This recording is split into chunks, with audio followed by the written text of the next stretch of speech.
country where the economy and where the stock market was higher than it was before the pandemic came in. Nobody's ever seen anything like it. We made ventilators that nobody thought possible.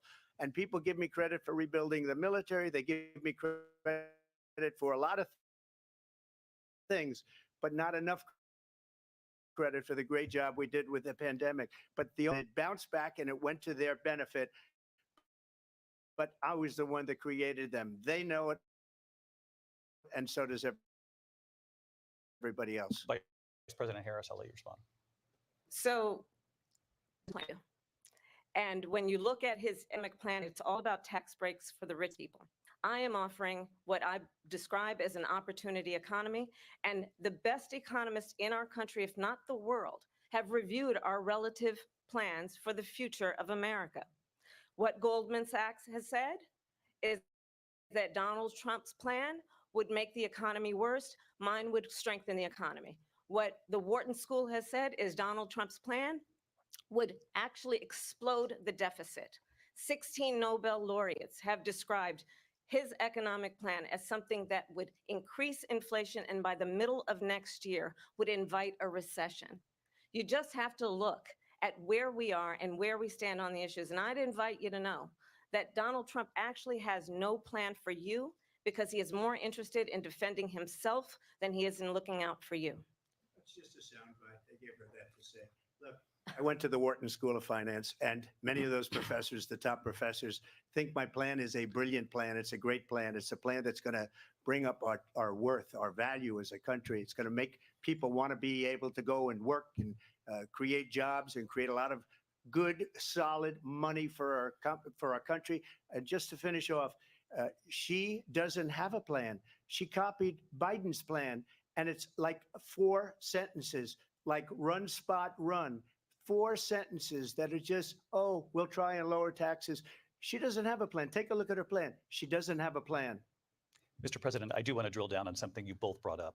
The Vice President brought up your tariffs. You responded, and let's drill down on this because your plan is what she calls is essentially a national sales tax. Your proposal calls for tariffs, as you pointed out here, on foreign imports across the board. You recently said that you might double your plan, imposing tariffs up to 20% on goods coming into this country. As you know, many economists say that with tariffs at that level, costs are then passed on to the consumer.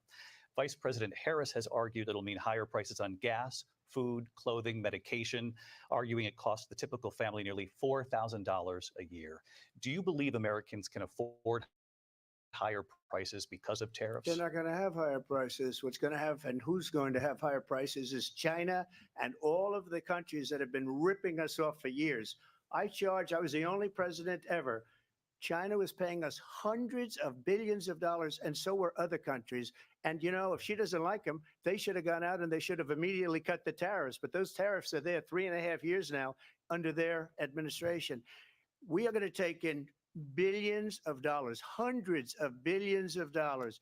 I had no inflation, virtually no inflation. They had the highest inflation perhaps in the history of our country, because I've never seen a worse period of time.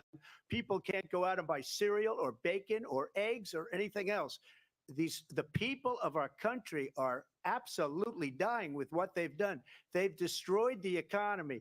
And all you have to do is look at a poll. The polls say 80 and 85 and even 90% that the Trump economy was great, that their economy was terrible. Harris, do you want a number of the Trump tariffs in place? So how do you respond? Let's be clear that the Trump administration resulted in a deficit, one of the highest we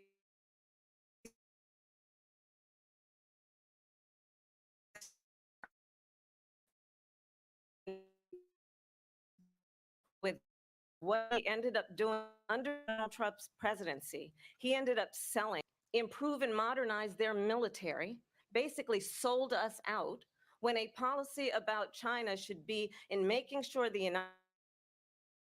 United States of America wins the competition for the 21st century, which means focus on of what that requires, focusing on relationships with our allies, focusing on investing in American-based technology so that we win the race on AI, quantum computing, focus workforce, so that we don't end up having on the short end of the stick in terms of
voting that we need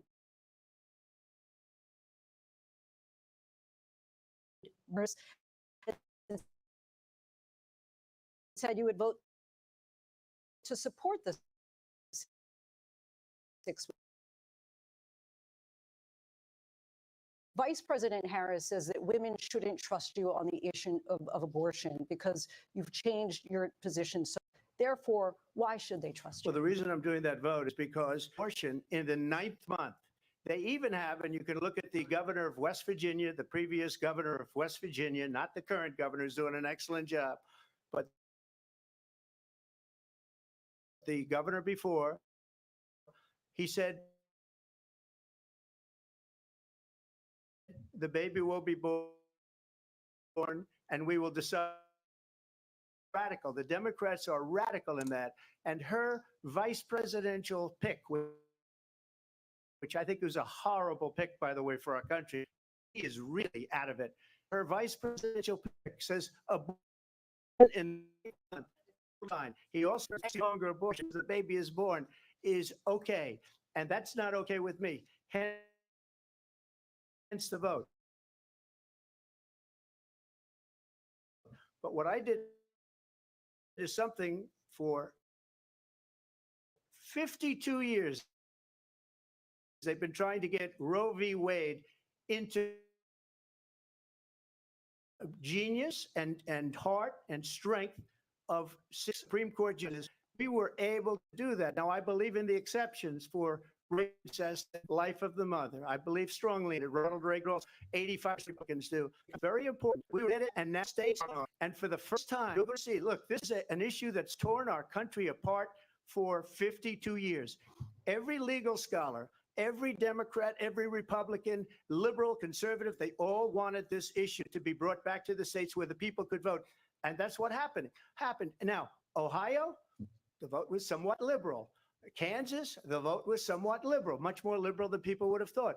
But each individual state is voting. It's the vote of the people now. It's not tied up in the federal government. I did a great service in doing it. It took courage to do it. And the Supreme Court had great courage in doing it. And I give tremendous credit to those 6 justices. There is no state in this country where it is legal to kill a baby after it's born. Madam Vice President, I want to get your response to President Trump. Well, as I said, you're going to hear a bunch of lies, and that's not actually a surprising fact. let's understand how we got here. Donald Trump hand-selected 3 members of the United States Supreme Court with the intention that they would undo the protections of Roe v. Wade. And they did exactly as he intended. And now in over 20 states, there are Trump abortion bans, which make it criminal for a doctor or nurse to provide health care. In one state, it provides prison for life. Trump abortion bans that make no exception even for rape and incest, which understand what that means. A survivor of a crime of violation to their body does not have the right to make a decision about what happens to their body next. That is immoral. And one does not have to abandon their faith or deeply held beliefs to agree. The government, and Donald Trump certainly, should not be telling a woman what to do with her body. I have talked with women around our country. You want to talk about this is what people wanted?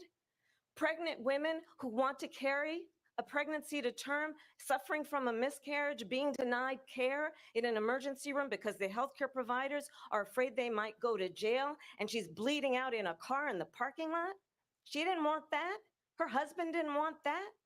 A 12 or 13-year-old survivor of incest being forced to carry a pregnancy to term. They don't want that. And I pledge to you, when Congress passes a bill to put back in place the protections of Roe v. Wade, as President of the United States, I will proudly sign it into law. But understand, if Donald Trump were to be reelected, he will sign a national abortion ban. Understand, in his Project 2025, there would be a national abortion, a monitor that would be monitoring your pregnancies, your miscarriages. I think the American people believe that certain freedoms, in particular the freedom to make decisions about one's own body, should not be made by the government. Thank you, Vice President Harris. Well, there she goes again. It's a lie. I'm not signing a ban, and there's no reason to sign a ban because we've gotten what everybody wanted. Democrats, Republicans, and everybody else, and every legal scholar wanted it to be brought back into the states, and the states are voting. And it may take a little time, but for 52 years, this issue has torn our country apart, and they've wanted it back in the states. And I did something that nobody thought was possible. The states are now voting. What she says is an absolute lie. And as far as the abortion ban, no, I'm not in favor of abortion ban, but it doesn't matter because this issue has now been taken over by the states. Would you veto a national abortion ban if it came Well, to I your won't desk? have to because, again, two things. Number one, she said she'll go back to Congress. She'll never get the vote. It's impossible for her to get the vote, especially now with the 50-50, essentially 50-50 in both Senate and the House. She's not going to get the vote. She can't get the vote. She won't even come close to it. So it's just talk. You know what it reminds me of? When they said they're going to get student loans terminated, and it ended up being a total catastrophe. The student loans, and then her, I think probably her boss, if you call him a boss, he spends all his time on the beach. But look, her boss went out and said, we'll do it again. We'll do it a different way. And he went out, got rejected again by the Supreme Court. So all these students got taunted with this whole thing about this whole idea. And how unfair that would have been, part of the reason they lost, to the millions and millions of people that had to pay off their student loans. They didn't get it for free. But they were saying it's the same way that they talked about that they talk about abortion. But if I could just get a yes or no, because your running mate, J.D. Vance, has said that you would veto it if it did come to your desk. Well, I didn't discuss it with J.D. In all fairness, J.D., and I don't mind if he has a certain view, but I think he was speaking for me, but I really didn't. Look, we don't have to discuss it because she'd never be able to get it, just like she couldn't get student loans. They couldn't get student loans. They didn't even come close to getting student loans. They taunted young people and a lot of other people that had loans. They can never get this approved. So it doesn't matter what she says about going to Congress. Well, wonderful. Let's go to Congress, do it. But the fact is that for years, they wanted to get it out of Congress and out of the federal government. And we did something that everybody said couldn't be done. And now you have a vote of the people on abortion. Vice President Harris, I want to give you your time to respond, but I do want to ask, would you support any restrictions on a woman's right to an abortion? I absolutely support reinstating the protections of Roe v. Wade. And as you rightly mentioned, nowhere in America is a woman carrying a pregnancy to term and asking for an abortion. That is not happening. It's insulting to the women of America. And understand what has been happening under Donald Trump's abortion bans. Couples who pray and dream of having a family are being denied IVF treatments. What is happening in our country? Working people, working women who are working 1 or 2 jobs, who can barely afford childcare as it is, have to travel to another state to get on a plane sitting next to strangers to go and get the health care she needs. Barely can afford to do it, and what you are putting her through is unconscionable. And the people of America have not, the majority of Americans believe in a woman's right to make decisions about her own body. And that is why in every state where this issue has been on the ballot, in red and blue states both, the people of America have voted for freedom. Vice President Harris, Excuse me, I thank have to you. respond. Another lie. It's another lie. I have been a leader on IVF, which is fertilization. The IVF, I have been a leader. In fact, when they got a very negative decision on IVF from the Alabama courts, I saw the people of Alabama and the legislature 2 days later voted it in. I've been a leader on it. They know that, and everybody else knows it. I have been a leader on fertilization, IVF. And the other thing, you should ask, will she allow abortion in the 8th month, 9th month, 7th month? Come on. Okay, would you do that? Why don't you ask her that question? Why don't you answer That's the problem. question? Would you Because veto? under Roe v. Answer Wade, the question. you Would you could veto? you could do abortions in the 7th month, the 8th month, the 9th That's month, not true. and probably after birth. Just look at the former governor of Virginia.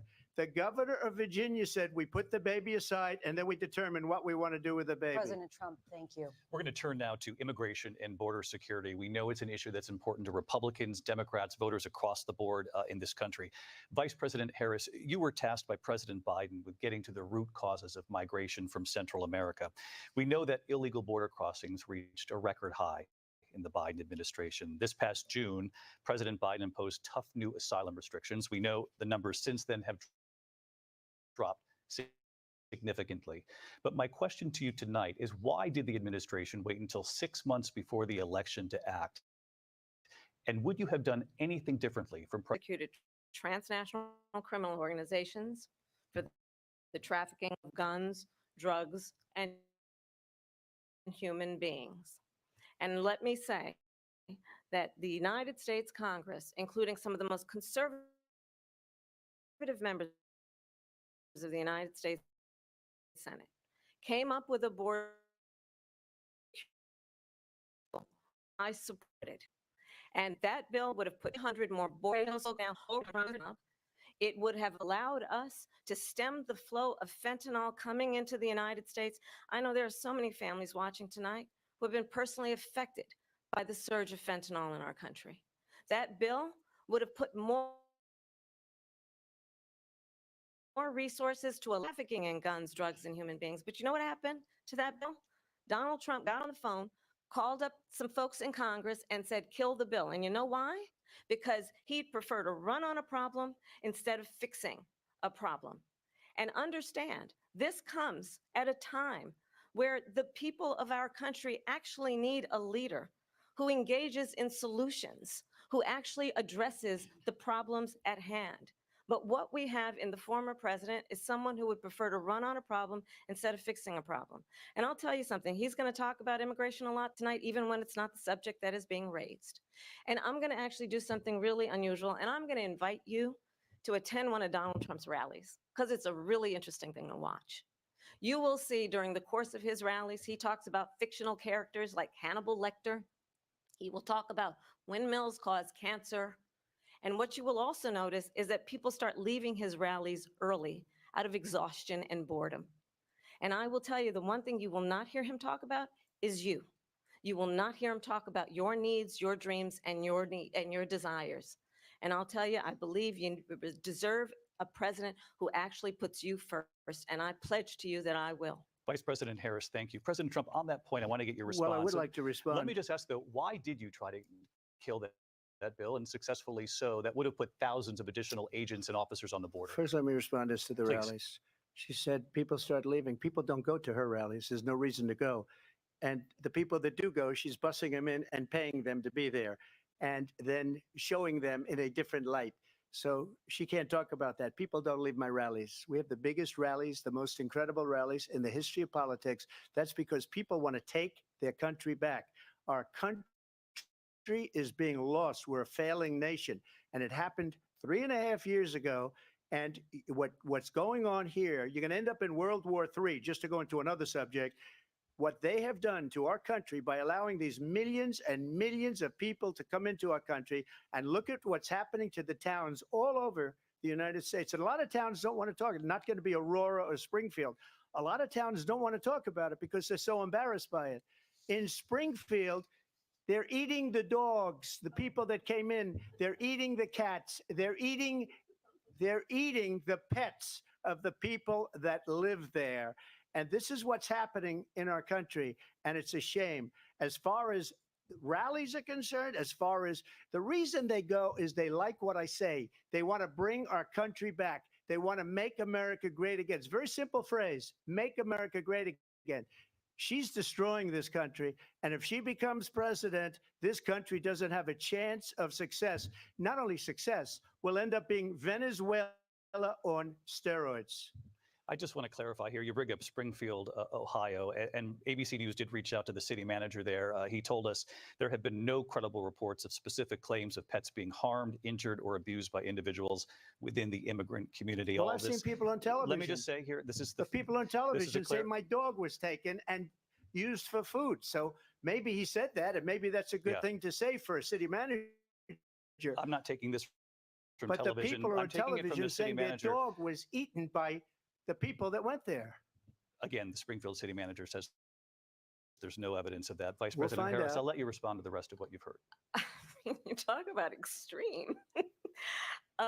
This is, I think, one of the reasons why in this election, I actually have the endorsement of 200 Republicans who have formerly worked with President Bush, Mitt Romney, and John McCain, including endorsement of former Vice President Dick Cheney and Congress member Liz Cheney. And if you want to really know the inside track on who the former president is, if he didn't make it, her chief of staff general has said he has contempt for the Constitution of the United States. His former national security advisor has said he is dangerous and unfit. His former Secretary of Defense said the nation, the republic, would never survive another Trump term. And when we listen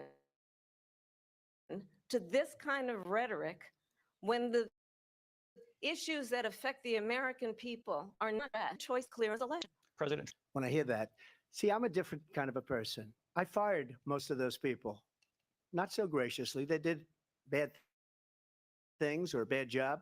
I fired them. They never fired one person. They didn't fire anybody having to do with violently killed all those generals, all those top people, because that was one of the most incompetently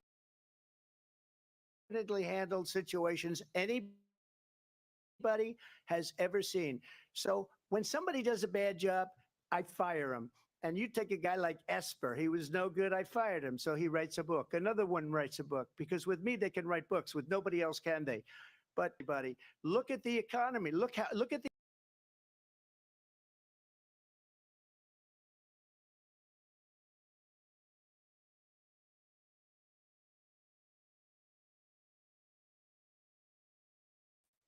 In fact, I got more votes than any sitting president in history by far. Let me continue on immigration. It was what you wanted to talk about earlier. So let's get back to your deportation proposal that the vice president has reacted to as well. President Trump, you call this the largest domestic deportation operation in history of our country. You say you would use the National Guard. You say if things get out of control, you'd have no problem using the U.S. With local military. police, yes. You also said you would use local police. How would you deport 11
countries through the roof. And we have a new form of crime. It's called migrant crime. And it's happening at levels that nobody thought possible. President Trump, as you know, the FBI says overall violent crime is actually coming down in this country. But Vice Excuse President me, Harris, the FBI they were defrauding statements.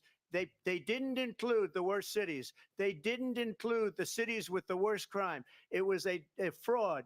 Just like their number of 818,000 jobs that they said they created turned out to be a fraud. President Trump, thank you. I'll let you respond, Vice President Harris. Well, I think this is so rich coming from someone who has been prosecuted for national security crimes, economic crimes, election interference, has been found liable for sexual assault, and his next big court appearance is in November at his own criminal sentencing.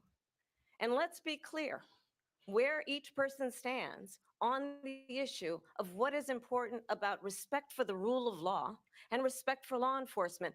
The former vice president called for defunding federal law enforcement, 45,000 agents, get this, on the day after he was arraigned on 34 felony counts.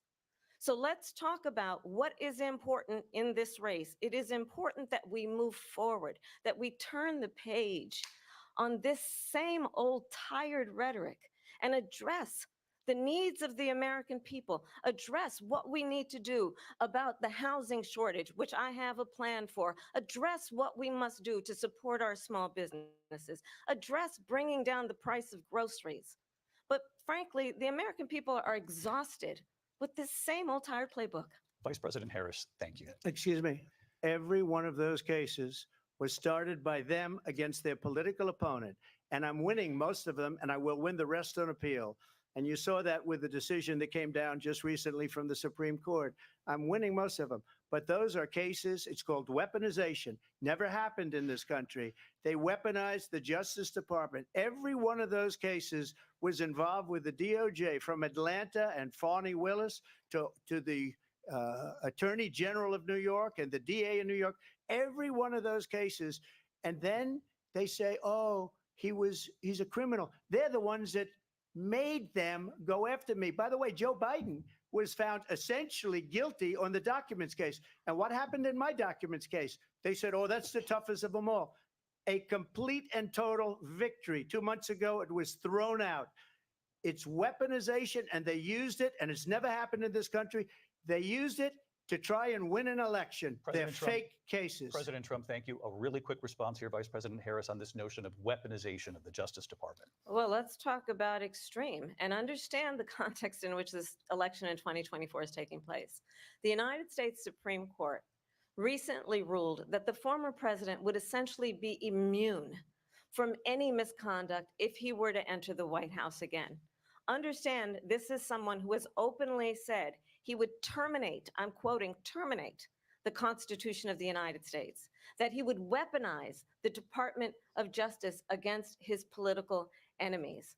Someone who has openly expressed disdain for members of our military. Understand what it would mean if Donald Trump were back in the White House with no guardrails, because certainly we know now the court won't stop him. We know J.D. Vance is not going to stop him. It's up to the American people. Vice to President stop Harris, him. thank you. Lindsay? Vice President Harris, in your last run for president, This is the one that weaponized, not me. She weaponized. I probably took a bullet to the head because of the things that they say about me. They talk about democracy. I'm a threat to democracy. They're the threat to democracy with a fake Russia investigation We do have a lot to that get. went nowhere. We have a lot to get to. Lindsay? Vice President Harris, in your last run for president, you said you wanted to ban fracking. Now you don't. You wanted mandatory government buyback programs for assault weapons. Now your campaign says you don't. You supported decriminalizing border crossings. Now you're taking a harder line. I know you say that your values have not changed. So then why have so many of your policy positions changed? So my values have not changed, and I'm going to discuss every one of at least every point that you've made. But in particular, let's talk about fracking because we're here in Pennsylvania. I made that very clear in 2020. I will not ban fracking. I have not banned fracking as Vice President of the United States. And in fact, I was the tie-breaking vote on the Inflation Reduction Act, which opened new leases for fracking. My position is that we have got to invest in diverse sources of energy so we reduce our reliance on foreign oil. We have had the largest increase in domestic oil production in history because of an approach that recognizes that we cannot over-rely on foreign oil. As it relates to my values, let me tell you, I grew up a middle-class kid raised by a hardworking mother who worked and saved and was able to buy our first home when I was a teenager. The values I bring to the importance of home ownership, knowing not everybody got handed $400 million on a silver platter and then filed bankruptcy 6 times, is a value that I bring to my work to say we are going to work with the private sector and home builders to increase 3 million homes, increase by 3 million homes by the end of my first term. My work that is related to having a friend when I was in high school who was sexually assaulted by her stepfather. And my focus then on protecting women and children from violent crime is based on a value that is deeply grounded in the importance of standing up for those who are most vulnerable. My work that is about protecting Social Security and Medicare is based on longstanding work that I have done, protecting seniors from scams. My values have not changed. And what is important is that there is a president who actually brings values and a perspective that is about lifting people up and not beating people down and name calling.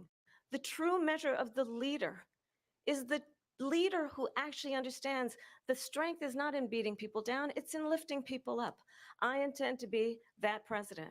President Trump, your Well, response? first of all, I wasn't given $400 million. I wish I was. My father was a Brooklyn builder, Brooklyn, Queens, and a great father, and I learned a lot from him. But I was given a fraction of that, a tiny fraction, and I built it into many, many billions of dollars, many, many billions.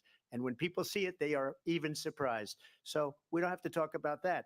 Fracking, she's been against it for 12 years. Defund the police, she's been against that forever. She gave all that stuff up very wrongly, very horribly, and everybody's laughing at it, okay? They're all laughing at it. She gave up at least 12 and probably 14 or 15 different policies. Like, she was big on defund the police. In Minnesota, she went out, wait a minute, I'm talking now, if you don't mind, please. Does that sound familiar? She went out in Minnesota and wanted to let criminals that killed people, that burned down Minneapolis, she went out and raised money to get them out of jail. She did things that nobody would ever think of. Now she wants to do transgender operations on illegal aliens that are in prison. This is a radical left liberal that would do this. She wants to confiscate your guns, and she will never allow fracking in Pennsylvania. If she won the election, fracking in Pennsylvania will end on day one. Just to finish, one thing so important in my opinion. So I got the oil business going like nobody has ever done before. When they took over, they got rid of it, started getting rid of it, and the prices were going up the roof. They immediately let these guys go to where they were. I would have been 5 times, 4 times, 5 times higher, because you're talking about 3.5 years ago. They got it up to where I was because they had no choice, because the prices of energy were quadrupling and doubling. You saw what happened to gasoline. So they said, let's go back to Trump. But if she won the election, the day after that election, they'll go back to destroying our country, and oil will be dead. Fossil fuel will be dead. We'll go back to windmills, and we'll go back to solar, where they need a whole desert to get some energy to come out. You ever see a solar plant? By the way, I'm a big fan of solar, but they take 400, President 500 acres of desert President soil. Trump, we have a These lot are of not good issues things that we for the have to get environment to. that We're she out of time. understands. Thank you. Lindsay, thank you. We have an election in just 56 days. And I want to talk about the peaceful transfer of power, which, of course, we all know is a cornerstone of our democracy, and the role of a president in a moment of crisis. Mr. President, on January 6th, you told your supporters to march to the Capitol. You said you would be right there with them. The country and the world saw what played out at the Capitol that day, the officers coming under attack. Aides in the West Wing say you watched it unfold on television off the Oval Office. You did send out tweets, but it was more than 2 hours before you sent out that video message telling your supporters to go home. Is there anything you regret about what you did on that day? You just said a thing that isn't covered. Peacefully and patriotically, I said during my speech, not later on. Peacefully and patriotically. And nobody on the other side was killed.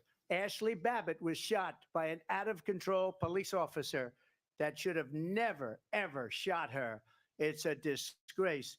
But we didn't do this group of people that have been treated so badly. I ask, what about all the people that are pouring into our country and killing people that she allowed to pour in? She was the border czar. Remember that. She was the border czar. She doesn't want to be called the border czar because she's embarrassed by the border. In fact, she said at the beginning, well, I'm surprised you're not talking about the border yet. That's because she knows what a bad job they've done. What about those people? What are they going to be prosecuted? When are these people from countries all over the world, not just South America? They're coming in from all over the world, David, all over the world. And crime rates are down all over the world because of it. But let me just when ask are those, David, when are those people going to be prosecuted? When are the people that burned down Minneapolis going to be prosecuted? Or in Seattle, they went into Seattle, they took over a big percentage of the city of Seattle. When are those people going to be prosecuted? But let me just ask you. You might ask her that question. You were the president. You were watching it unfold on television. It's a very simple question as we move forward toward another election. Is there anything you regret about what you did on that day? Yes or no? I had nothing to do with that other than they asked me to make a speech. I showed up for a speech. I said, I think it's going to be big. I went to Nancy Pelosi and the mayor of Washington, D.C., and the mayor put it back in writing, as you know. I said, you know, this is going to be a very big rally or whatever you want to call it. And again, it wasn't done by me. It was done by others. I said, I'd like to give you 10,000 National Guard or soldiers. They rejected me. Nancy Pelosi rejected me. It was just 2 weeks ago. Her daughter has a tape of her saying she is fully responsible for what happened. They want to get rid of that tape. It would have never happened if Nancy Pelosi and the mayor of Washington did their jobs. I wasn't responsible for security. Nancy Pelosi was responsible. She didn't do her job. The question was about you as president, not about former Speaker Pelosi, but I do want Vice President Harris to respond here. I was at the Capitol on January 6th. I was the vice president-elect. I was also an acting senator. I was there. And on that day, the President of the United States incited a violent mob to attack our nation's capital, to desecrate our nation's capital. On that day, 140 law enforcement officers were injured, and some died. And understand, the former president has been indicted and impeached for exactly that reason. But this is not an isolated situation. Let's remember Charlottesville, where there was a mob of people carrying tiki torches, spewing anti-Semitic hate. And what did the president then at the time say? There were fine people on each side. Let's remember that when it came to the Proud Boys, a militia, The president said, the former president said, stand back and stand by. So for everyone watching who remembers what January 6th was, I say we don't have to go back. Let's not go back. We're not going back. It's time to turn the page. And if that was a bridge too far for you, well, there is a place in our campaign for you to stand for country, to stand for our democracy, to stand for rule of law, and to end the chaos, and to end the approach that is about attacking the foundations of our democracy because you don't like the outcome. And be clear on that point. Donald Trump, the candidate, has said in this election there will be a bloodbath if this and the outcome of this election is not to his liking. Let's turn the page on this. Let's not go back. Let's chart a course for the future and not go backwards to the past. Let me just follow up here. It was a different term, and it was a term that related to energy because they have destroyed our energy business. That was where bloodbath was. Also, on Charlottesville, that story has been, as you would say, debunked. Laura Ingraham, Sean Hannity, Jesse, all of these people, they covered it. If they go an extra sentence, they will see it was perfect. It was debunked in almost every newspaper, but they still bring it up, just like they bring 2025 up. They bring all of this stuff up. I ask you this, you talk about the Capitol. Why are we allowing these millions of people to come through on the southern border? How come she's not doing anything? And I'll tell you what I would do, and I would be very proud to do it. I would say we would both leave this debate right now. I'd like to see her go down to Washington, D.C. during this debate because we're wasting a lot of time. Go down to, because she's been so bad, it's so ridiculous. Go down to Washington, D.C. and let her sign a bill to close up the border because they have the right to do it. They don't need bills.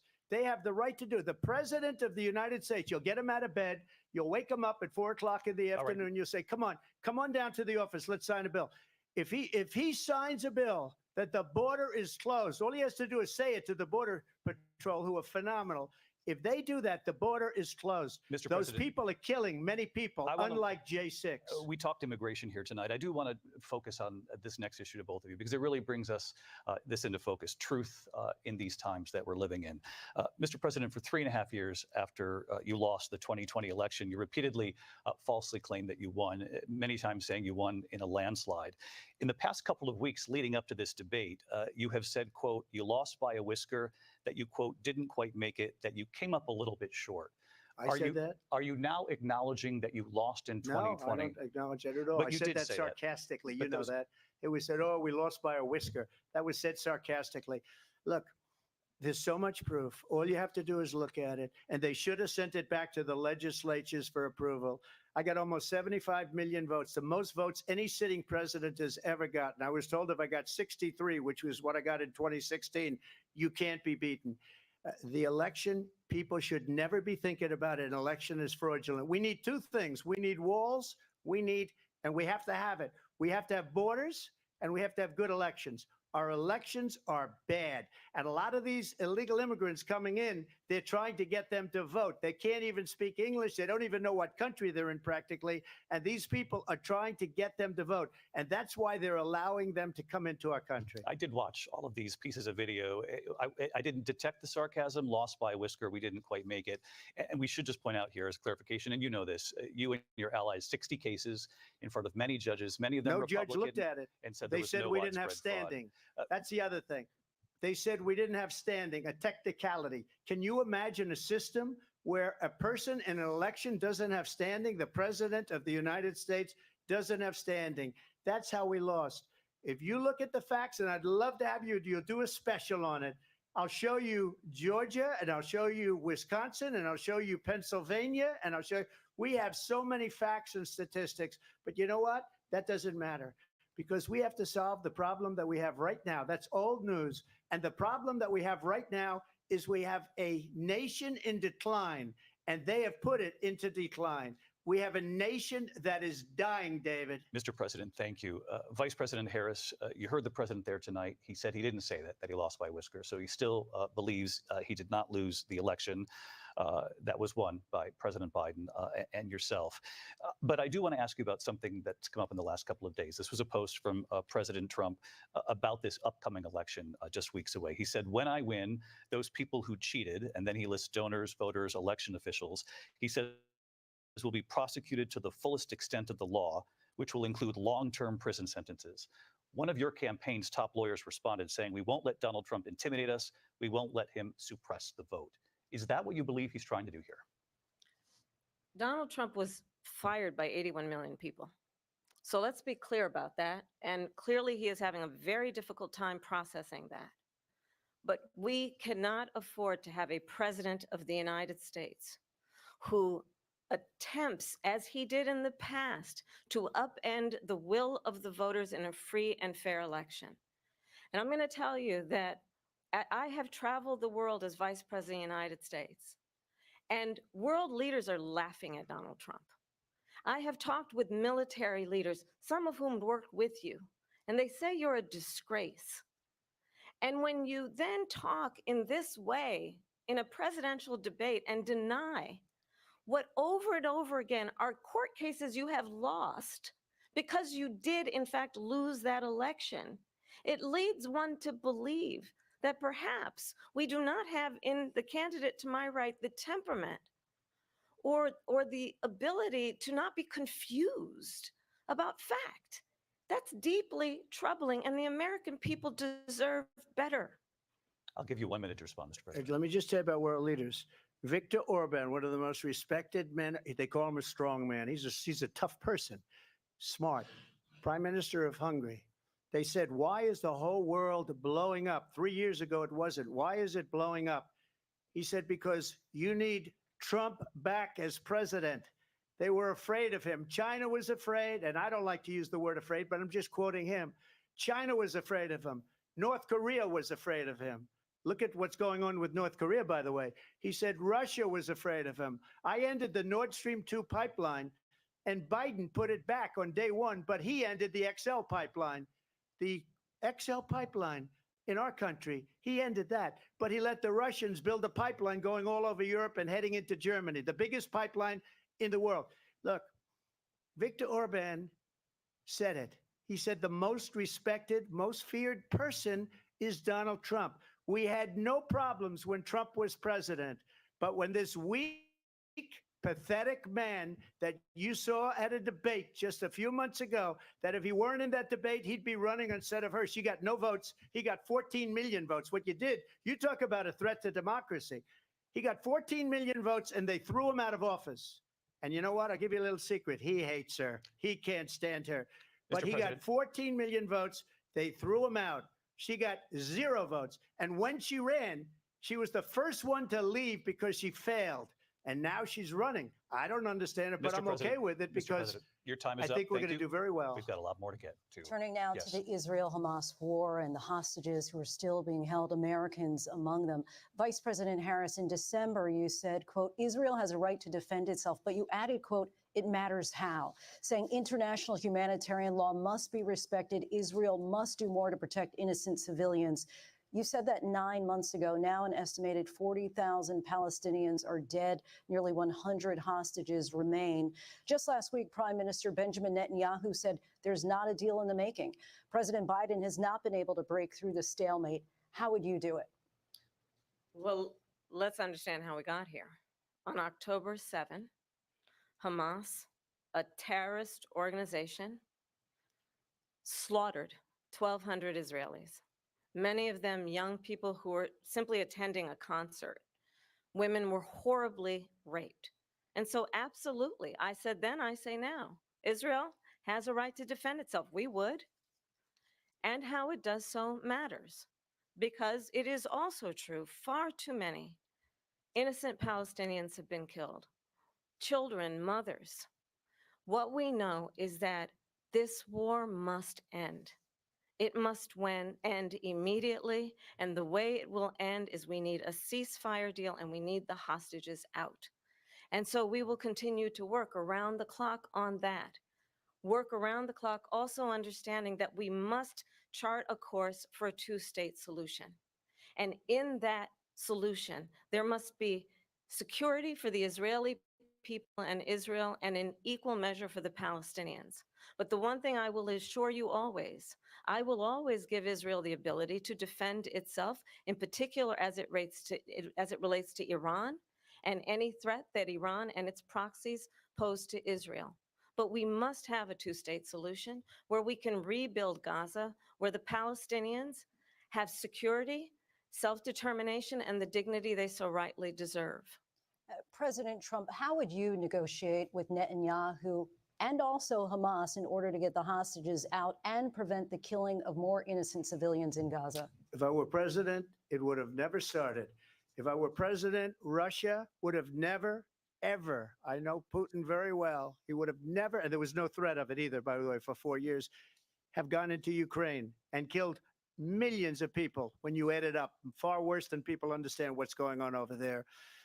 But when she mentions about Israel, all of a sudden, she hates Israel. She wouldn't even meet with Netanyahu when he went to Congress to make a very important speech. She refused to be there because she was at a sorority party of hers. She wanted to go to the sorority party. She hates Israel. If she's president, I believe that Israel will not exist within 2 years from now. And I've been pretty good at predictions, and I hope I'm wrong about that one. She hates Israel. At the same time, in her own way, she hates the Arab population because the whole place is going to get blown up. Arabs, Jewish people, Israel will be gone. It would have never happened. Iran was broke under Donald Trump. Now Iran has $300 billion because they took off all the sanctions that I had. Iran had no money for Hamas or Hezbollah or any of the 28 different spheres of terror. And they are spheres of terror, horrible terror. They had no money. It was a big story, and you know it. You covered it very well, actually. They had no money for terror. They were broke. Now they're a rich nation. And now what they're doing is they're spreading that money around. Look at what's happening with the Houthis and Yemen. Look at what's going on in the Middle East. This would have never happened. I will get that settled and fast, and I'll get the war with Ukraine and Russia ended. If I'm president-elect, I'll get it done before even becoming president. Vice President Harris, he says you hate Israel. That's absolutely not true. I have my entire career and life supported Israel and the Israeli people. He knows that. He's trying to, again, divide and distract from the reality, which is it is very well known that Donald Trump is weak and wrong on national security and foreign policy. It is well known that he admires dictators, wants to be a dictator on day one, according to himself. It is well known that he said of Putin that he can do whatever the hell he wants and go into Ukraine. It is well known that he said when Russia went into Ukraine, it was brilliant. It is well known he exchanged love letters with Kim Jong-un. And it is absolutely well known that these dictators and autocrats are rooting for you to be president again because they're so clear they can manipulate you with flattery and favors. And that is why so many military leaders who you have worked with have told me you are a disgrace. That is why we understand that we have to have a president who is not consistently weak and wrong on national security, including the importance of upholding and respecting in highest regard our military. Vice President Harris, thank you. They're the ones, and she's the one that caused it, that's weak on national security by allowing every nation last month for the year, 168 different countries sending people into our country. Their crime rates are way down. Putin endorsed her last week, said, I hope she wins. And I think he meant it because what he's gotten away with is absolutely incredible. It wouldn't have happened with me. The leaders of other countries think that they're weak and incompetent, and they are. They're grossly incompetent. And I just ask one question. Why does Biden go in and kill the Keystone Pipeline and approved the single biggest deal that Russia's ever made, Nord Stream 2, the biggest pipeline anywhere in the world going to Germany and all over Europe, because they're weak and they're ineffective. And Biden, by the way, President gets paid Trump, a lot of money. Thank you. We have a lot of issues to get to. We'll be right back with much more of this historic ABC News presidential debate from the National Constitution Center right here in Philadelphia. Back in a moment.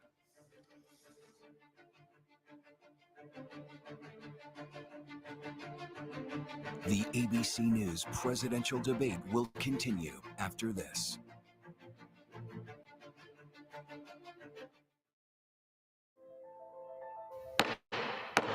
The House will be in order. This year, C-SPAN celebrates 45 years of covering Congress like no other. Since 1979, we've been your primary source for Capitol Hill, providing balanced, unfiltered coverage of government, taking you to where the policies debated and decided, all with the support of America's cable companies.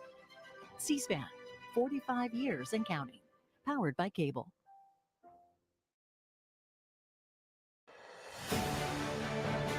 Friday nights, watch C-SPAN's 2024 Campaign Trail, a weekly roundup of C-SPAN's campaign coverage, providing a one-stop shop to discover what the candidates across the country are saying to voters, along with first-hand accounts from political reporters, updated poll numbers, fundraising data, and campaign ads. Watch C-SPAN's 2024 Campaign Trail, Friday nights at 7:30 p.m. Eastern on C-SPAN, online at cspan.org, or download as a podcast on C-SPAN Now, our free mobile app, or wherever you get your podcasts. C-SPAN, your unfiltered view of politics.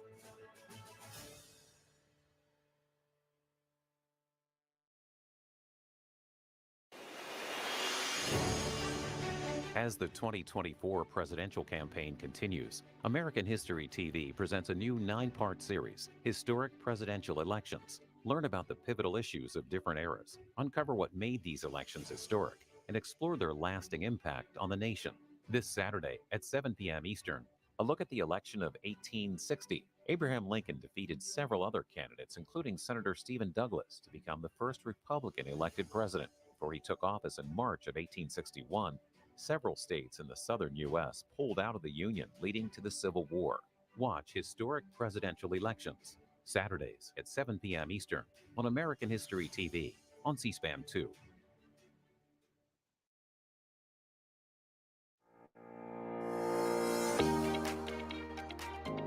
Start your day with Washington Journal, your window into the nation's capital, the only daily nationally televised forum for discussing the latest issues in Washington and across the country. What I love about your show is that it gives the people an opportunity to speak for themselves on the issues that they actually care about. Join us for a live 3-hour conversation with a variety of congressional members and Washington influencers. I love this show. This is my favorite show to do of all shows because I actually get to hear what the American people care about.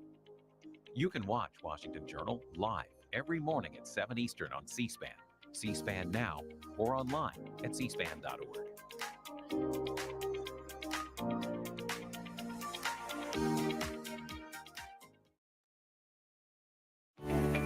Listening to programs on C-SPAN through C-SPAN Radio is easy. Tell your smart speaker, play C-SPAN Radio, and listen to Washington Journal daily at 7 a.m. Eastern. Important public affairs events throughout the day. And weekdays, catch Washington Today. Listen at Be any sure time. to like Just the tell your smart channel. speaker, play C-SPAN Radio. C-SPAN. Powered by cable.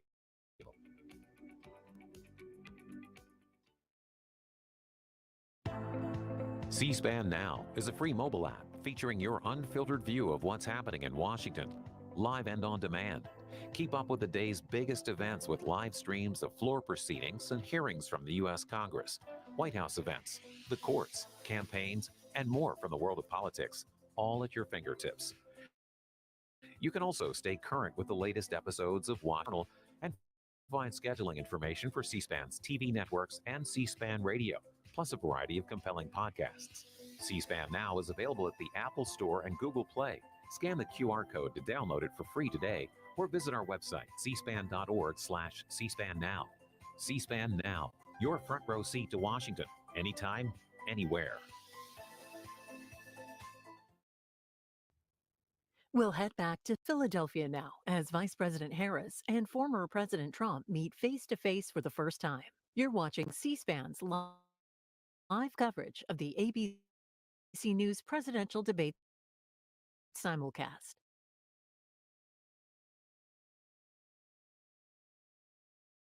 Philadelphia, Pennsylvania. Here again, David Muir and Lindsay Davis. Welcome back to this historic ABC News presidential debate tonight. We're going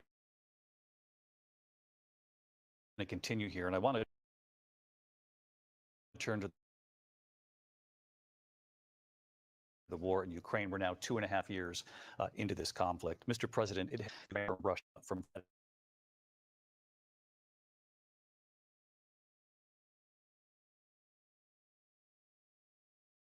do you want Ukraine to win this war?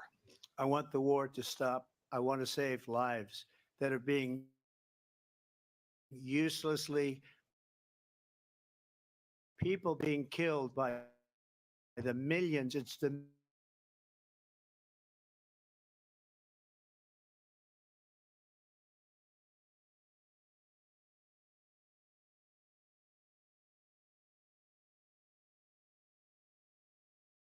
$150 billion less because Biden and you don't have the courage to ask Europe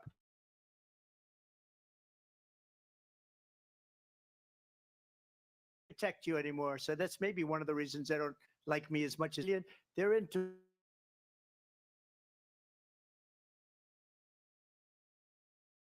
very well. I have a good relationship and they respect your president. Okay. They respect me. They don't respect Biden. How would you respect him? Why? For what reason? He hasn't even made a phone call in 2 years to Putin, hasn't spoken to anybody. They don't even try and get it. This is a war that's dying to be settled. I elect, and what I'll do is I'll speak to Putin has gone to hell. But after I left, when I saw him building up soldiers, he must be negotiating. It must be a good, strong point of negotiation. Well, it wasn't, because Biden had no idea how to yourself, David. Where is our president? Like a dog. We don't even know. Is he our president? But we have a president, Mr. President, that doesn't know he's alive. your time is up. Just to clarify in the question, do you believe it's interest for Ukraine? Just get it done. All right. Negotiate a deal, because we have to stop all of these human lives from being destroyed. I want to take this to Vice President Harris. I want to get your thoughts on support for Ukraine in this moment, but also as Commander in Chief, if elected, how would you deal with Vladimir Putin? And would it be any different from what we're seeing from President Biden? Well, first of all, it's important to remind the former president, you're not running against Joe Biden, you're running against me. Donald Trump says that this war, who we are as Americans, let's understand what happened here. I actually met with Zelensky a few days before Russia invaded, tried through force to change territorial boundaries, define the importance of sovereignty and territorial. And I met with President Zelensky. I shared American intelligence about how he defended himself. Days later, I went eastern flank to Poland, Romania. And through the work that I and others did,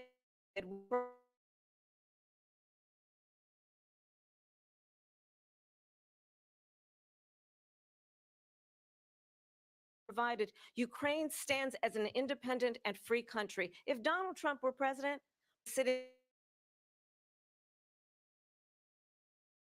in Kyiv right now, and understand what that would mean.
Started the war because everything they said was weak and stupid.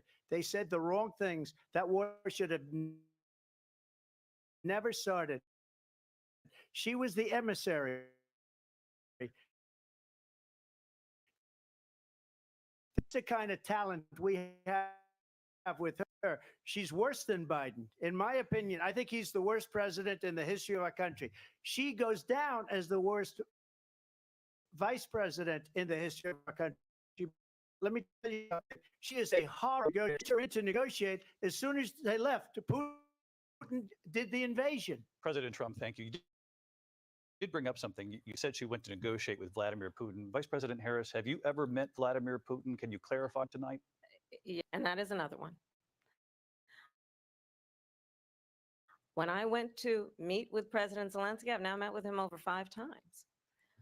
The reality is it has been about standing as America always should, as a leader upholding international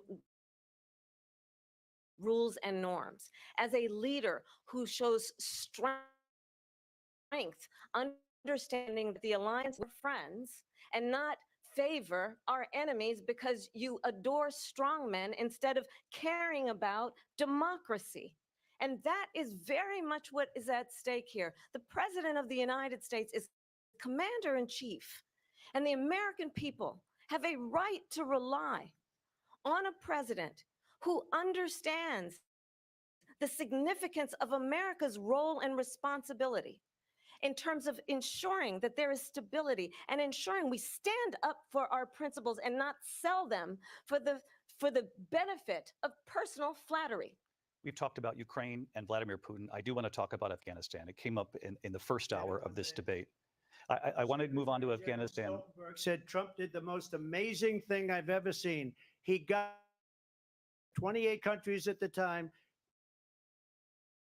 to pay up. He said, I've never seen, he's the head of NATO. He said, I've never seen. For years, we were European nations, both on trade and on NATO. I got them to pay up by saying one of the statements you made before, if you don't pay, we're not going to protect you.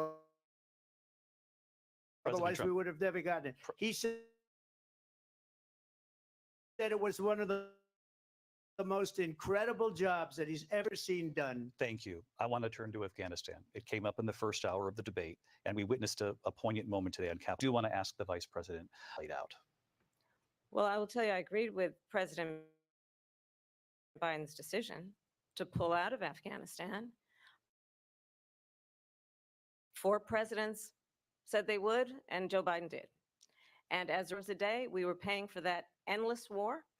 And as of today, there's there is not one member of the United States military who is in active duty in a combat zone in any war zone around the world the first time this century. But let's understand how we got it. One of the weakest deals you can imagine. He calls himself a deal maker. Even his national security advisor said it was a weak, terrible deal. And here's how it went down. He bypassed the Afghan government. He negotiated directly with a terrorist organization called the Taliban. The negotiation involved the Taliban getting 5,000, get this, and the president at the time invited the Taliban to Camp David, a place of storied significance for us as Americans, a place where we honor the importance of American diplomacy, where we invite and receive to Camp David, because he does not again appreciate the role and responsibility of the President of the United States to be commander-in-chief with a level of respect. And this gets back to the point of how he has consistently disparaged and demeaned members of our military, fallen soldiers, and the work that we must do to uphold. The president was saying that you began. Thank you. So if you take a look at that period of time, the Taliban was killing our soldiers, a lot of them, with snipers. And I got involved with the Taliban because the Taliban was doing the killing. That's the fighting force within Afghanistan. They don't bother doing that because, you know, they deal with the wrong people all the time. But I got involved. And Abdul is the head of the Taliban. He is still the Taliban. And I told Abdul, don't do it anymore. You my house. I said, you're going to have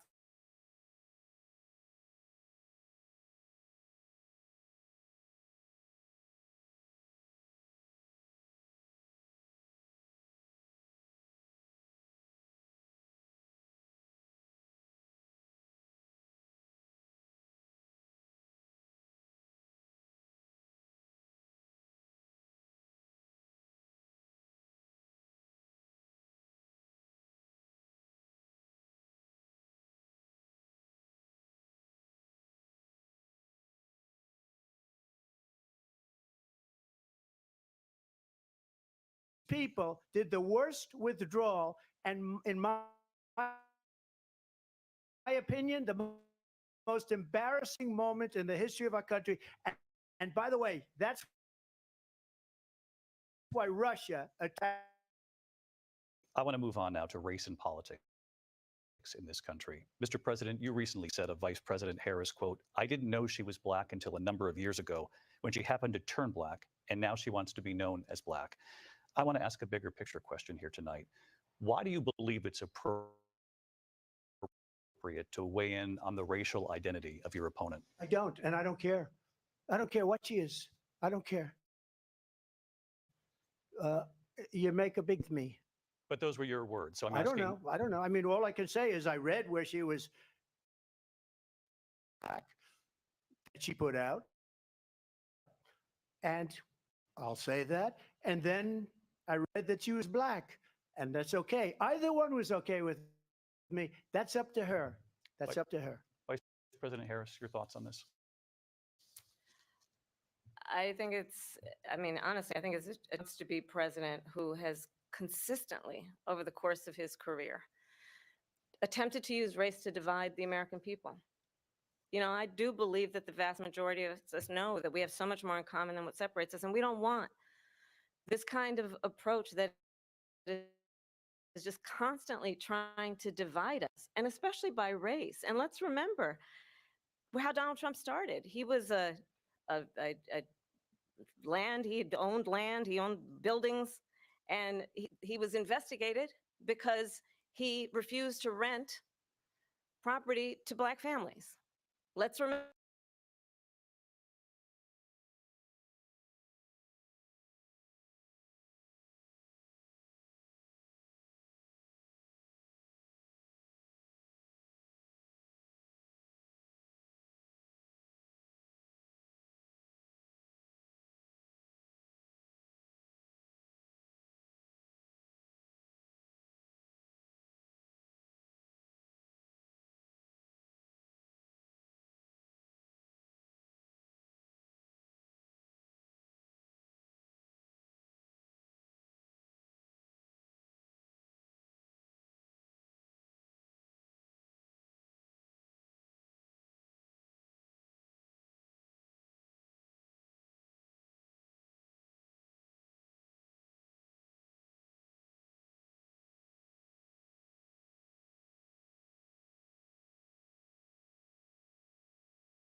just have discourse about how we're going to invest in the aspirations and the ambitions and the dreams of the American people. Knowing that regardless of mother speaks, we all have the same dreams and aspirations and want a president who invests in those, not in hate and division. Vice President Harris, thank you. Lindsay? President Trump, this is now your third time. This is the most divisive presidency in the history of our country. There's never been anything like it. They're destroying our country, and they come up with things like what she just said. Going back many, many years, when a lot of people, including Mayor Bloomberg, agreed with me on the Central Park Five, they admitted, they said, they pled guilty. And I said, well, if they pled guilty, they badly hurt a person, killed a person ultimately. And if they pled guilty, then they pled, we're not guilty. But this is a person that has to stretch back years, 40, 50 years ago, because there's nothing now. I built one of the greatest economies in the history of the world, and I'm going to build it again. It's going to be bigger, better, and stronger. But they're destroying our economy. They have no idea what a good economy is. Their oil policies, every single policy. And remember this, she is Biden. You know, she's trying to get away from Biden. I don't know the gentleman, she says. She is inflation we've ever had, and she can't get away with that. Thank you. Your time is up, Lindsay. I want to respond to that, though. I want to just respond briefly. Clearly, I am not Joe Biden, and I am certainly not Donald Trump. And what I do offer is a new generation of leadership for our country. One who believes in what is possible, brings a sense of optimism about instead of all the American people believe in what we can do to strengthen our small businesses, which is why I have a plan. Let's talk about our plans and let's compare the plans. I have a plan to give startup businesses $50,000 tax deduction to pursue their ambitions, their innovation, their ideas, their hard work. I have a plan, $6,000 for young families for the first year of your child's life to help you in that most critical stage of your child's development. I have a plan that is about allowing people to be able to pursue what has been fleeting in terms of the American dream by offering a help with down payment of $25,000 down payment assistance for first-time home buyers. That's the kind of conversation, I believe, David, that people really want tonight, as opposed to a conversation that is constantly about belittling and name-calling. Let's turn the page Vice President and move Harris, forward. thank you. Let's turn to policy. President Let's Trump, turn back we to have policy. to move on. President Trump. Let's turn to policy, please. To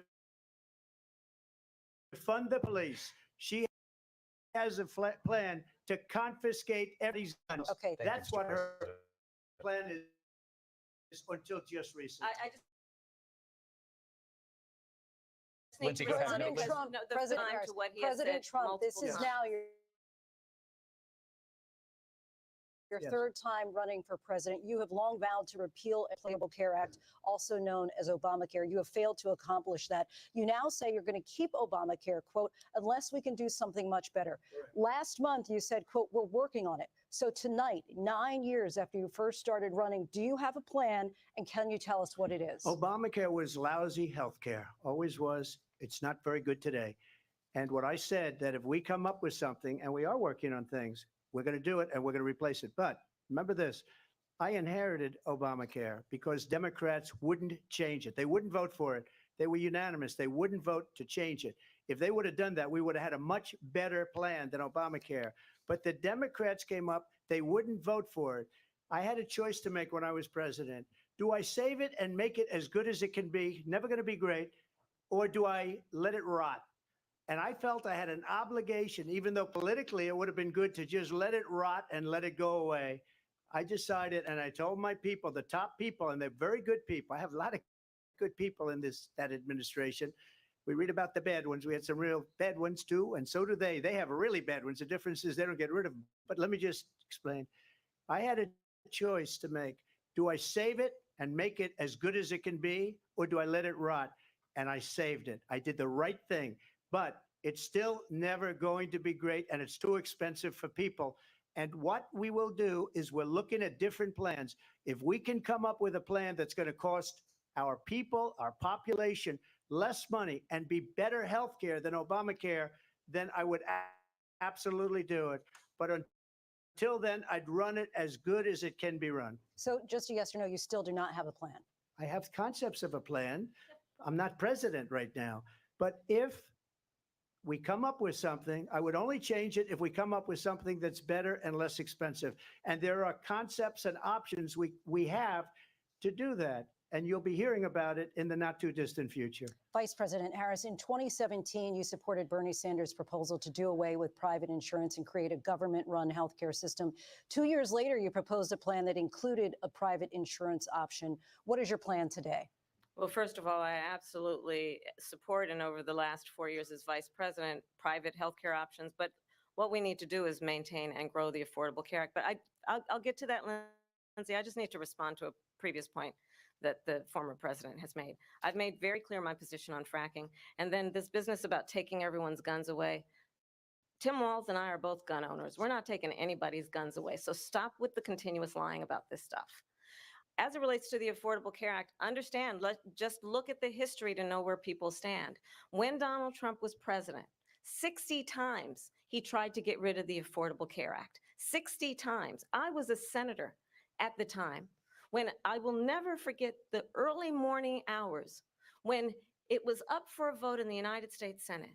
And the late, great John McCain, who you have disparaged as being, you don't like him, you said at the time, because he got caught. He was an American hero. The late, great John McCain, I will never forget that night, walked onto the Senate floor and said, no, you don't. No, you don't. No, you don't get rid of the Affordable Care Act. You have no plan. And what the Affordable Care Act has done is eliminate the ability of insurance companies to deny people with pre-existing conditions. I don't have to tell the people watching tonight, you remember what that was like? Remember when an insurance company could deny if a child had asthma, if someone was a breast cancer survivor, if a grandparent had diabetes? And thankfully, as I've been vice president and we over the last 4 years have strengthened the Affordable Care Act, we have allowed for the first time Medicare to negotiate drug prices on behalf of you, the American people. Donald Trump said he was going to allow Medicare to negotiate drug prices. He never did. We did. And now we have capped the cost of insulin at $35 a month. Since I've been vice president, we have capped the cost of prescription medication for seniors at $2,000 a year. And when I am president, we will do that for all people, understanding that the value I bring to this is that access to health care should be a right and not just a privilege of those who can afford it. And the plan has to be to strengthen the Affordable Care Act, not get rid of it, pass this prologue in terms of where Donald Trump stands on that. I want to move to an issue that's important for a lot of— You made a mistake. Number one, John McCain fought Obamacare for 10 years. But it wasn't only him. It were all of the Democrats that kept it going. And you know what? We can do much better than Obamacare, much less people. Private medical insurance, that's another thing. So when people are paying privately for insurance that have worked hard and made money and they want to have private, she wants everybody to be on government insurance where you wait 6 months for an operation that you need immediately. President Trump, thank you. We have another issue that we'd like to get to that's important for a number of Americans, in particular younger voters, and that's climate change. President Trump, with regard to the environment, you say that we have to have clean air and clean water. Vice President Harris, you call climate change an existential threat. The question to you both tonight is, what would you do to fight climate change? And Vice President Harris, we'll start with you. 1 minute for you each. Well, the former president had said that climate change is a hoax. And what we know is that it is very real. You ask anyone who lives in a state who has experienced these extreme weather occurrences, who now is either being denied home insurance or is being jacked up. You ask anybody who has been the victim of what that means in terms of losing their home, having nowhere to go. We know that we can actually deal with this issue. The young people of America care deeply about this issue. And I am proud that as vice president over the last 4 years, we have invested $1 trillion in a clean energy economy, while we have also increased domestic gas production to historic levels. We have created over 800,000 new manufacturing jobs while I have been vice president. We have invested in clean energy to the point that we are opening up factories around the world. Donald Trump said he was going to create manufacturing jobs. He lost manufacturing jobs. And I'm also proud to have the endorsement of the United Auto Workers and Sean Fain, who also know that part of building a clean energy economy includes investing in American-made products, American automobiles. It includes growing what we can do around American manufacturing and opening up auto plants, not closing them like happened under Donald Trump. Vice President Harris, thank you. That didn't happen under Donald Trump. Let me just tell you, they lost 10,000 manufacturing jobs this last month. It's going, they're all leaving. They're building big auto plants in Mexico, in many cases owned by China. They're building these massive plants, and they think they're going to sell their cars into the United States because of these people. What they have given to China is unbelievable. But we're not going to let that. We'll put tariffs on those cars so they can't come into our country, because they will kill the United Auto Workers and any auto worker, whether it's in Detroit or South Carolina or any other place. What they've done to business and manufacturing in this country is horrible. We have nothing because they refuse. You know, Biden doesn't go after people because supposedly China paid him millions of dollars. He's afraid to do it. Between him and his son, they get all this money from Ukraine. They get all this money from all of these different countries. And then you wonder, why is he so loyal to this one, that one, Ukraine, China? Why is he? Why did he get $3.5 million from the mayor of Moscow's wife? Why did she pay him $3.5 million? This is a crooked administration, and they're selling our country down the tubes. President Trump, thank you. Thank you. We'll be right back with closing statements from both of our candidates. An historic night, this ABC News presidential debate from Philadelphia. Back in a moment.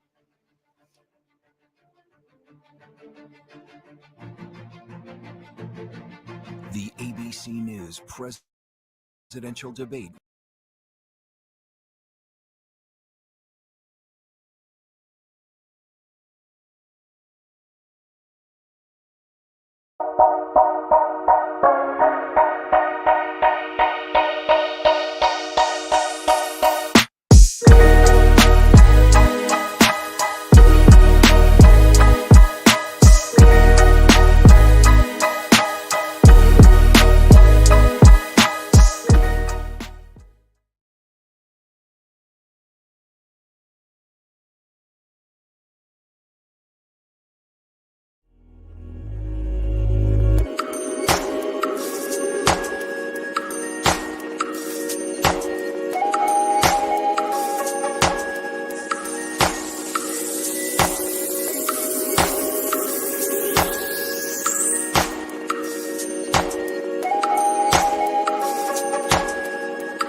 Continues. American History TV presents a new 9-part series, Historic Presidential Elections. Learn about the pivotal issues of different eras, uncover what made these elections historic, and explore their lasting impact on the nation. This Saturday at 7 p.m. Eastern, a look at the election of 1860. Abraham Lincoln defeated several other candidates, including Senator Stephen Douglas, to become the first Republican elected president. Before he took office in March of 1861, several states in the southern U.S. pulled out of the Union, leading to the Civil War. Watch Historic Presidential Elections, Saturdays at 7 p.m. Eastern on American History TV on C-SPAN 2.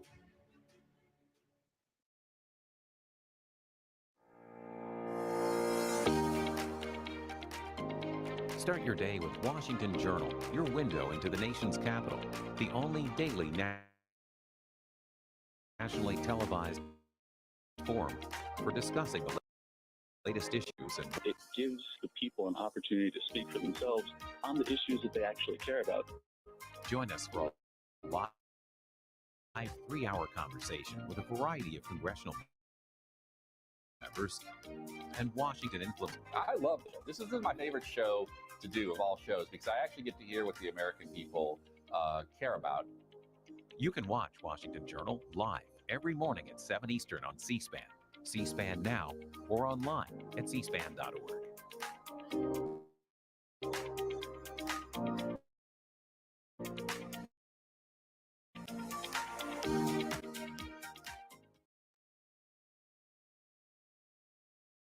On C-SPAN through C-SPAN Radio is easy.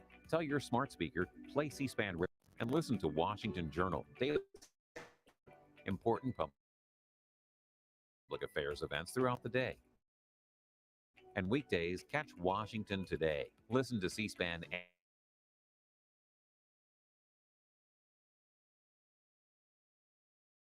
your unfiltered view of what's happening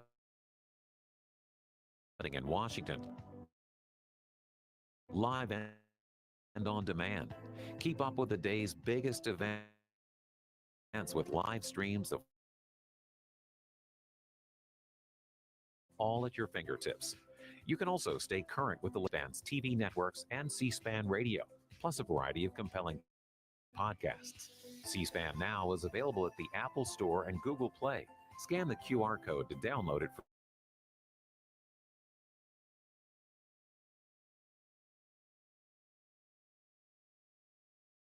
anytime, anywhere.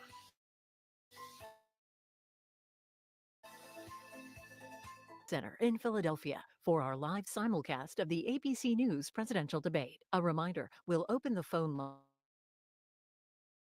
lines as the debate ends to get your reaction.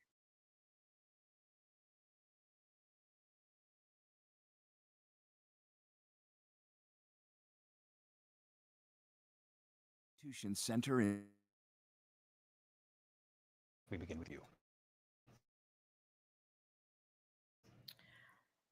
So I think you've heard tonight two very different visions for our country. One that is focused on the future and an attempt to take us backward. But we're not going back. Much more in common than what separates us. And we can chart a new way forward. And a vision of that includes having a plan, understanding the aspirations, the dreams, the hopes, the why I intend to create an opportunity economy, investing in small business families, in what we can do around protecting seniors, what we can do that is about giving hardworking folks a break and bringing down the cost of living. I believe in what we can do together that is about sustaining America's standing in the world and ensuring that we have the respect that we so rightly deserve, including respecting our military and ensuring we have the most lethal fighting force in the world. I will be a president that will protect our fundamental rights and freedoms, including the right of a woman to make decisions about her own body and not have her government tell her what to do. I'll tell you, I started my career as a prosecutor. I was a DA, I was an attorney general, vice president. I've only had one client, a victim or a witness. Are you a Republican or a Democrat? The only thing I ever asked them, are you okay? And that's the kind of president we need right now. Someone who cares about you and is not putting themselves first. I intend to be a president for all Americans and focus on what we can do over the next 10 and 20 years to build back up our country by investing right now in you, the American people. Vice President Harris, thank you. President Trump? So she started by saying she's going to do this, she's going to do that, she's going to do all these wonderful things. Why hasn't she done it? She's been there for 3.5 years. They've had 3.5 years to fix the border. They've had 3.5 years to create jobs, and all the things we talked about. Why hasn't she done it? She should leave right now, go down to that beautiful White House, go to the Capitol, get everyone together and do the things you want to do, but you haven't done it and you won't do it because you believe in things that the American people don't believe in. You believe in things like we're not going to frack, we're not going to take fossil fuel, we're not going to do things that are going to make this country strong, whether you like it or not. Germany tried that, and within 1 year, they were back to building normal energy plants. We're not ready for it. We can't sacrifice our country for the sake of bad vision. But I just ask one simple question. Why didn't she do it? We're a failing nation. We're a nation that's in serious decline. We're being laughed at all over the world. All over the world, they're laughed. I know the leaders very well. They're coming to see me. They call me. We're laughed at all over the world. They don't understand what happened to us as a nation. We're not a leader. We don't have any idea what's going on. We have wars going on in the Middle East. We have wars going on with Russia and Ukraine. We're going to end up in a third world war, and it'll be a war like no other because of nuclear weapons, the power of weaponry. I rebuilt our entire military. She gave a lot of it away to the Taliban. She gave it to people have done to our country. And maybe toughest of all is allowing millions of people to come into our country. Many of them are criminals, and they're destroying our country. The worst president, the worst vice president in the history of our country. President Trump, thank you. And that is our ABC News presidential debate from here in Philadelphia at the National Constitution Center. I'm Lindsay Davis. And I'm David Muir. Thank you for watching here in the U.S. and all over the world, and from all of us here at ABC News.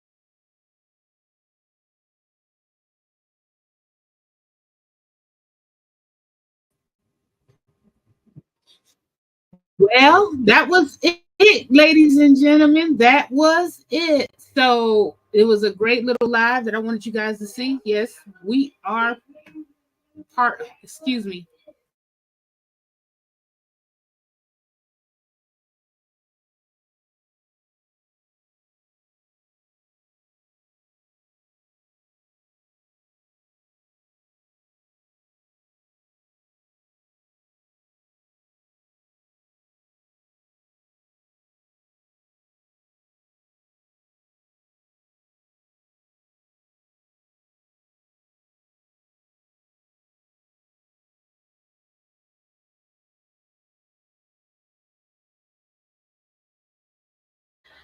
Sorry about that. I was hearing myself in the background. So we just concluded that it looks like it's going to only be one presidential debate, which was okay. There's some hit and misses on both sides, especially on Trump's side. He was stupid. However, what I am really more surprised, not even surprised, what I didn't like was that the moderators would stop. They would stop Vice President Harris, but when they tried, quote unquote, tried to stop former President Trump, they act like it was just too much of a task to tell him to shut the hell up. She's talking. They didn't cut the mic while he's talking. Why didn't you just cut the mic for? Because you already told him 2 times. Y'all kept letting him get the last word. She respected the rules. Y'all kept allowing him to get the last word. But I think overall it was a good debate in the terms of she got her point across. She reminded the people who he was, but she also brought it back to her policies, because you didn't want to get into this cycle of you did. You wanted to bring it. This is what he did. This is what I am doing, or this is what I want to do. This is what from my administration, what we're doing now. Blah, blah, blah. So she was able to take that power away of having him dictate the conversation on that part. I think that was very good. I think that she sounded a little bit scripted, and there was no teleprompter right there. So that's just how she talks. But she was able to get through a lot of information. I think that while she had the universal look that Black people understood, that I wish she communicated that look more. Like, you know what she's thinking. She had the Claire Huxtable look down pat. His highlights, immigrants eating cats, which is crazy. That's not true. That has already been debunked. They did allow a couple of his lies to continue, which I didn't like. They was fact checking half-assedly, but I noticed from what I can remember, at least, and I want to look at it again, they didn't have to fact check Vice President Harris at all. From what I remember, I'm going to look at it again, but with him, they had to fact check him a couple of times. So I'm going to go ahead and end it here. I'm going to do the CIMC again. Hey, y'all, just want to let you know in October, they're starting their first set of classes. So if you're interested in becoming a certified professional coder, CIMC can help you with that, okay? This has been Cars